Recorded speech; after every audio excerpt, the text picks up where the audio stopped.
Seems good. Okay, perfect. Thank you very much for having me. I'm Dirk. I'm a PhD student at the University of Iceland. And I would like to talk to you about work we have been doing to accommodate a specific scientific domain, which is this domain of plant modeling and agricultural data science, to enable them to use more HPC resources, which we generally see them not really using. And while this is work for my PhD studies as well, but also it's a collaboration of HPC experts and plant scientists and me, who is kind of in the middle between those two. And from the plant science perspective, I also would like to introduce the primary motivation, which is plant phenotyping. And plant phenotyping is very specific work that people will not usually know. It's the method of extracting, identifying measures from plants, particularly from plant experiment, but also from plant fields. One of the easiest way of measuring these individual aspects of these plants is taking a picture, because it is not disturbing the plant. You do not need to interact with it directly. You can do it remotely, so to speak. And as we found before, the plant image analysis is a significant bottleneck in plant phenotyping. The main reason for this is primarily that annotating these plant images so that the label set is correct it ranges from somewhat manageable, like in the experiment I'm showing on this slide, which is an experiment where a specific blue backdrop was purchased for the experiment to take these pictures. My colleague Felix Bauer conducted the experiment. If there were a little bit less financial resources, for example, the quality and the repeatability of these measurements would already drop significantly. Adding to the fact that you might have multiple plants, more plants, or even field settings, you will run into a little bit more trouble on that side. And the typical approach always is that you want to have your experiments and the direct hypotheses from the experiments. You want to be able to measure them and to be able to ascertain what influences exactly were going on within the experiments. We are also very interested in deriving a plant model from the experiments. And a plant model is a structural and functional description of the plant, which consists of all the individual dynamics and aspects that go on within the plant, even to a certain degree biochemistry, steady-state equations, for example. All of these individual aspects that go into what the plant actually does are encapsulated in a functional structural plant model. And in our instance, this plant model is called cPlantBox. So the main objective from my perspective as well is we already have measured data. We should find a way to use the measured data that we already have to make more measurable data for experiments. And this is always a little bit of there is a potential for a feedback loop that is not necessarily being used as much, because we have plant models, we have full structural descriptions of plants, but still not enough data to accommodate certain aspects of the plant analysis pipeline. So, and because this is always a little bit of a challenge, because HPC is not the easiest method of using any sort of algorithm, or it's not the easiest system to accommodate. So I primarily focus my work on specific scenarios that are somewhat easy to use, so that someone who wants to break into using HPC resources to assist their pipelines can actually do so.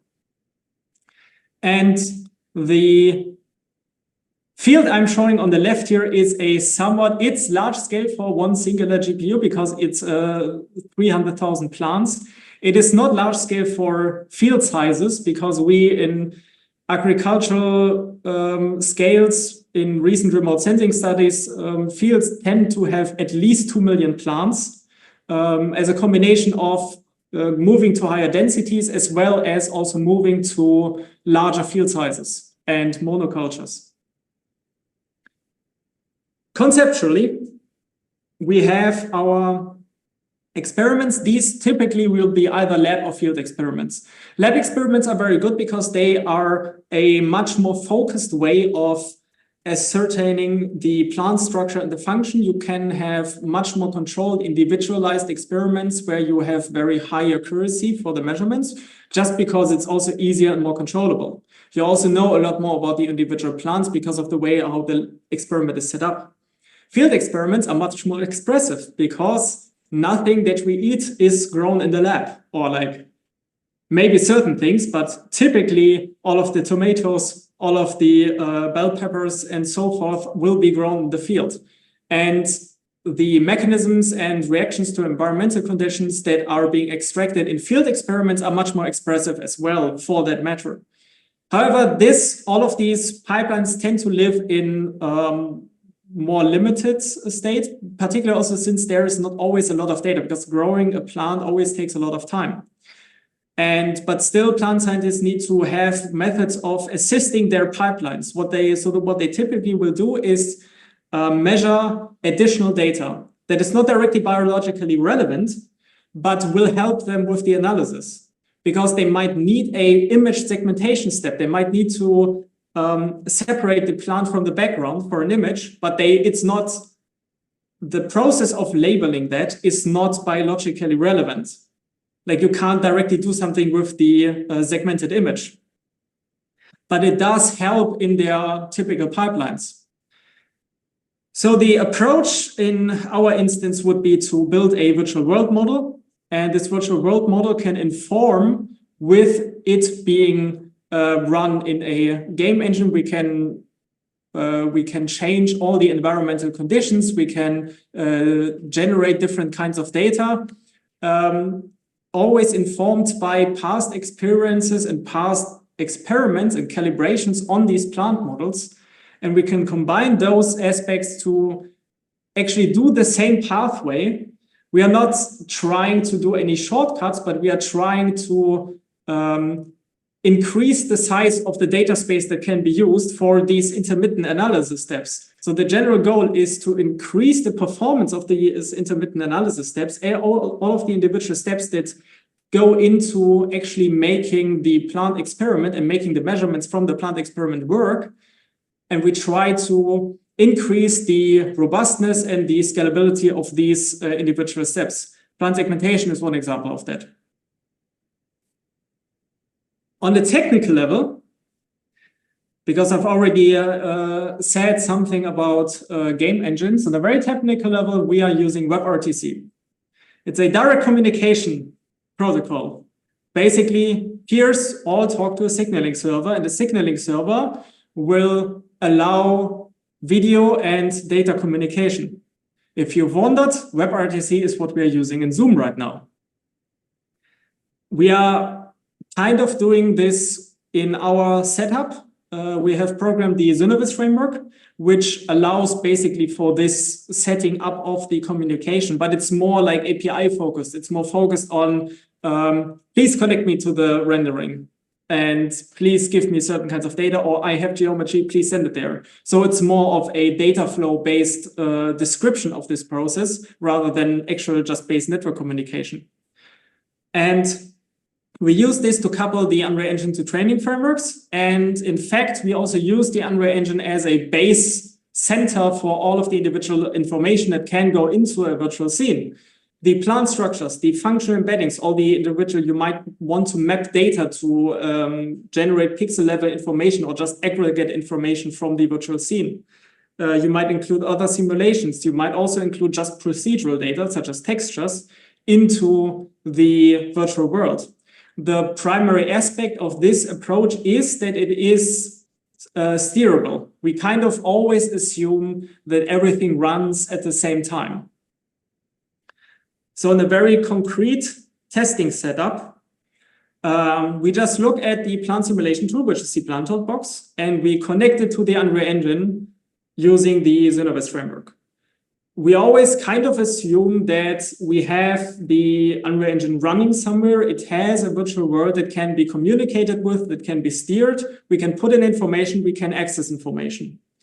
Generally speaking, always it's based on, we simulate plant structure and put that into the scene. We communicate the scene parameters. This is everything, in fact, regarding weather, light conditions, how images are being taken, what measures are being taken, distance metrics, for example, or just like how many plants are currently visible, these kinds of things. And we also can continuously update the scene, which also will be one of the primary ways by which we use these virtual scenes, just because particularly when you talk about something that can be used very dynamically, you kind of still need very concrete scenarios so that people have a starting position. So from the Unreal Engine side, it's always like it's the environment. You need to know what data you want to have, and you need to basically put the data somewhere. From the plant side, it's always you have a certain set of plant parameters, and you want to simulate the plant structure using those parameters. CPlantBox actually simulates growth. So it's a discrete structural description of a plant that basically has a growth chance associated to it. So you can let it run for 30 days and it will basically produce a plant how it is on average after 30 days. This is random seed based. So every time you prompt CPlantBox for a new plant, it will give you a different structure. Not terribly different, because it's not going to be suddenly completely different plants, but it will give you basically as varied as the plants are on the field. This synchronization process and this communication process is exactly handled by Synovis. So talking about more specific scenarios, the first scenario and the first thing that one needs to be aware of is that it's a virtual world model, like it's not a digital twin. Behind the camera and out of the view of the camera, there does not need to be anything. It's just important if you are training something to segment an image just to train to learn how much leaf matter is currently visible in the scene. When it's not visible, it doesn't need to exist. And in this specific scenario, you just basically let the rendering run and continuously adapt what is visible in the scene by plants vanishing and new plants appearing. When you then change, for example, how dense you want the field to be, because you need something for the training, you can send that over to Unreal, and not immediately, because it would be too harsh to delete everything and then spawn everything again. But gradually, with a little bit of a delay, you will get a gradual move to your desired, basically, input space distribution. And this also primarily is based on how many functional structural plant models can we actually render. In our case, it's a little bit dependent on what you want. If you want a video stream, not that many. We kind of normally want to have at least 80% GPU usage. And this is a very naive measure. However, it is the most expressive in this instance, because if we render more plants, the GPU memory will be exhausted, more fetch operations happen, and then you basically have to wait, and you induce the Unreal Engine to wait essentially more, and then you get basically decreased efficiency of using the GPU node. So for 80%, which is just a rough estimate for desired GPU usage from our perspective, you get about 20,000 plants. But you do need to be aware of that we have a lot of shadow buffers, texture buffers that are just always taking space. So it's like 20 gigabytes just gone just for the buffers that are not directly needed for the geometries. There are instances in which you might want to have a concise feel, like one virtual world that you can move through, but you might not be able to render at all. In this instance, which is, for example, a full field reconstruction, there are instances, particularly in research, when drone flights are used to do a basically snapshot reconstruction of the whole field. If you need something like that, what we can do is basically we partition the field. Unreal Engine doesn't do this out of the box, obviously, but we can use the Synovis framework basically to say, okay, the Python frontend has the control of the camera, and when we move through the scene, you get connected to a different instance of the Unreal Engine, and that's where then your data is. There are different ways of making this happen. This is particularly more focused of, we have a lot of drones in the scene that all produce continuous data, but we also want a scene that is consistent, so that if you revisit it, you get the same data again, just so that there's some internal logic. Because we have 4 GPUs on our nodes, the idea obviously would be to use the Unreal Engine 4 times on the GPU node. You have some cross-competition between the Unreal Engine instances here. So we tested this just based on the Jülich Eureka DC data-centric module of the supercomputer Eureka. And there the main effect is that because of like some thread competition between the Unreal Engine instances, you get higher frame times and higher standard deviations. This would probably be fixed if we containerize it and like move it to a more restrictive setting. In total, we have 2 primary ways, or like 2 primary techniques for data production that plant scientists can use. We already know that synthetic data can help particularly plant deep learning models, but also deep learning models in other domains. People have been using synthetic data for person re-identification or similar self-driving cars. Obviously, a lot of people do that. Our implementation focused also primarily on 2 coupling mechanisms for distinct use cases, such that we have basically a starting point that researchers can use to basically jumpstart their training. And our framework, because we are always kind of looking at this from a service point of view, that we have something in the HPC system that can assist with data production. You still need to interact with the Unreal Engine. You don't get around that kind of. But the actual mechanics of letting it run are taken away and are basically service-based in a way. What we're currently doing is trying to acquire some more best practices about synthetic data training. We do this not necessarily only with the Unreal Engine, but also generalized data production for synthetic data.